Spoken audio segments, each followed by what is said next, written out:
अजय, हम लोग अक्सर ये पढ़ते रहते हैं अखबारों में कि थानों के अधिकार क्षेत्र का झगड़ा, जब कोई वारदात हो जाती है कि साहब फलानी टीम नहीं पहुंची, बोले ये तो उस थाने का मामला है, ये तो उस थाने का। मेरे लिए इस किताब को पढ़कर ये जानना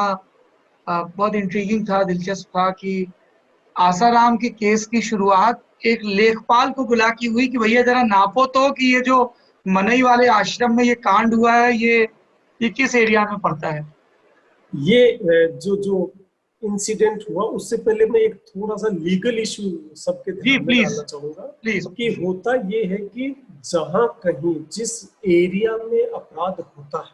उस एरिया में अपराध का कोग्निजेंस लेने की जो पावर्स है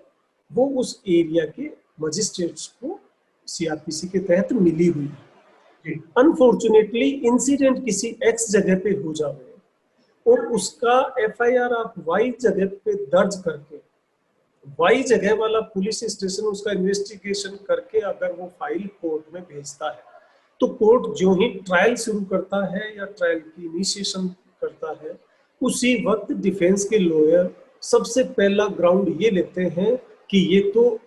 इस थाना क्षेत्र के बाहर अपराध घटित हुआ है, ये थाना क्षेत्र इसका इन्वेस्टिगेशन करने के लिए ही अधिकृत नहीं था और ऐसे में वो केस बिल्कुल खत्म उसी स्टेज पे हो जाता है। ऐसे में जरूरी ये था कि अपराध जहां घटित हुआ है उसको लीगली वो जिस पुलिस स्टेशन से उसका इन्वेस्टिगेशन होना है उसके जुरिस्डिक्शन में है या नहीं ये तय कर लिया जाए। तो जब ये सूचना मिली कि मनाई में आसाराम बापू का एक आश्रम है और उस आश्रम में ये जो सेक्सुअल असोल्ट का इंसिडेंट हुआ उस आश्रम में हुआ है, ये जो ही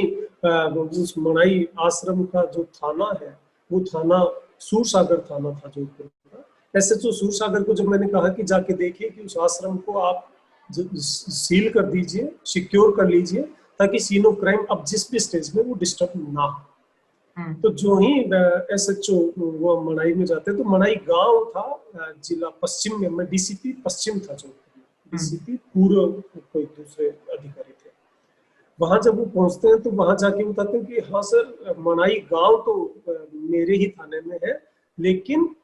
जिस फार्म हाउस में ये आश्रम बना हुआ है वो फार्म हाउस दूसरे थाने में है और वो दूसरा थाना जो था वो जिला पूर्व में है, तो जो कि जिला ईस्ट जीसीपी ईस्ट के जुरिस्डिक्शन में आ जाता है। तो ये जब बात आई तो डीसीपी ईस्ट के जो एसएचओ थे वो भी वहां पहुंचे और हाँ ये एक विवाद यहाँ से शुरू होता है कि वो जो घर था जहाँ वो फार्म हाउस बना हुआ था, फार्म हाउस घर के एडजॉइनिंग था तो घर तो था डिस्ट्रिक्ट ईस्ट में और फार्म हाउस उससे एडजॉइनिंग ही है बट अनफॉर्चुनेटली वो पटवार हल्का बोलते हैं, ये लैंड रेवेन्यू में पटवारी एक लोवेस्ट यूनिट होती है और उसी के आधार पर पटवार हल्का रेवेन्यू की जमीन को बांटने का एक बेसिक यूनिट। तो वो फार्म हाउस जिसमें कुटिया बनी हुई थी वो डीसीपी वेस्ट के ही जुरिस्डिक्शन में था और मैं सौभाग्यशाली था कि वो मेरे ही जुरिस्डिक्शन में वो कुटिया थी और मुझे इसका इन्वेस्टिगेशन करने का सुपरवाइज करने का मौका मिला।